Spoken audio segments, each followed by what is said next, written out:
Hello everyone, my name is Nicholas Linares and this is my personal philosophy presentation. So how do you respond to ethical dilemmas such as the watershed event discussed in your paper? Approaching the watershed paper was a little difficult for me because I felt like I face ethical diversity in my business and with people in general on a daily basis. However, for a solid ethical dilemma, I needed to dig deep. My girlfriend had to help me talk these things out and find out what would be best for me to tackle. I ended up going with one of the most current dilemmas that I face, which was staying friends with someone that is now a roommate or fighting him. After living together for 3 years, there became so much tension and hostility, which was a strange thing because I have no problem confronting issues that need to be addressed. It became an issue of maturity, alcoholism, and self-sabotage by this roommate. After a while, no talk or conversation helped the situation, and I saw him messing up in life, and as a friend, as a boyfriend, and sure enough, he lost his job, his girlfriend, and some friends along the way. Having been his friend, I really wanted to help him, and I felt like I had to take a good effort at trying to do that. But like clockwork, we would have a great talk and understanding within a few days, and he would go back to being the same person with no regard for other people. So dealing with this became so frustrating that I started to wear on me mentally, and eventually I just had to distance myself from him. It's actually now been a week, a little over now, since I have left the house, and I feel like a whole new person. The situations were so tense that we almost fought several times, but I couldn't be the one to hit him first. It wasn't in my character, and I wanted to make sure that he could never say anything bad about me that was untruthful. Explain the source of your ethical development. My ethical development definitely comes from a religious perspective. I try and always keep the actions of Yeshua in mind, and it's not necessarily one religion that I draw from when it comes to ethics. However, between being raised in the youth group and still attending church in my adult life, I find the teachings and principles of Yeshua that are something great to live by. Living in a kind of mindset that allows me to make good practical decisions on the spot, but not stand for an inappropriate actions or illogical behavior is something that was very important to me. Issues of responsibility related to ethical dilemmas. I mentioned this a little already, but I felt like I had to help my roommate as a friend and to see him through some bad times. It was the virtuous side of me.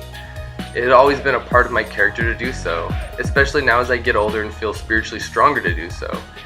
The issues that arose not allowing me to properly give this person help was his own self-sabotage. In the watershed paper, I wrote about his closet bisexuality, bipolar disorder, and sociopathic actions. After being informed of what people do and act like when they're affected by these things, I started to pull away because I realized that I didn't have much to offer in this situation. When you throw an alcohol addiction on top of these issues, you can clearly see that there was no personal desire for a change in his lifestyle. Issues of diversity and faith. I think I've been able to bridge the gap quite well here. Hindu principles, along with the teachings of Yeshua, have given me a diverse yet satisfying path in life. Being able to back away from intense religious scrutiny was the best thing that I could do. In the past, my faith did give me some issues with ethical conditions and trying to tell me what I should or shouldn't believe and how I should or shouldn't treat people. This is no longer something that I find an issue, but I find peace from within and being able to treat people ethically and positively throughout my life. 2 ethical perspectives to draw upon in personal philosophy. The perspectives I can tell that I draw from most are virtue and care ethics. It isn't a duty that necessarily drives my actions, but it's showing love, time, and compassion to the people that feel like they're lost and have nothing. Ethics of care does not concern itself with enumerating specific virtues cultivated by a certain kind of caring relationships, as near page 27. I've lost friends, family, and jobs, and had to move in back with my dad and reassess my life and my whole entire purpose. Like Neer said in Communicating Ethically, that ethical action is not determined by applying a set of rules, but rather is a rest of good character and sound judgment. Page 17.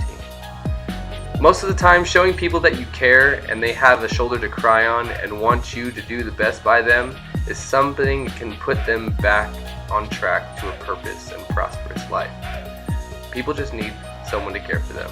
And sometimes people have absolutely no one. Application of your life philosophy. Converting my ethical perspectives and background has helped me so much in my professional life. It has allowed me to still take the virtuous part of myself into business partnerships and relationships. It has done me well knowing that when I walk away from certain people and deals that I know are not good for my company, that I'll be okay. It has also helped me band together and create some great partnerships by seeing the intense passion and love that people have for one another. I think it's a beautiful thing to have a business that you can support your family while helping other people. It gives you a reason to wake up every day and do something great for the people and by the people. My name is Nicholas Linares, shockmovement.com.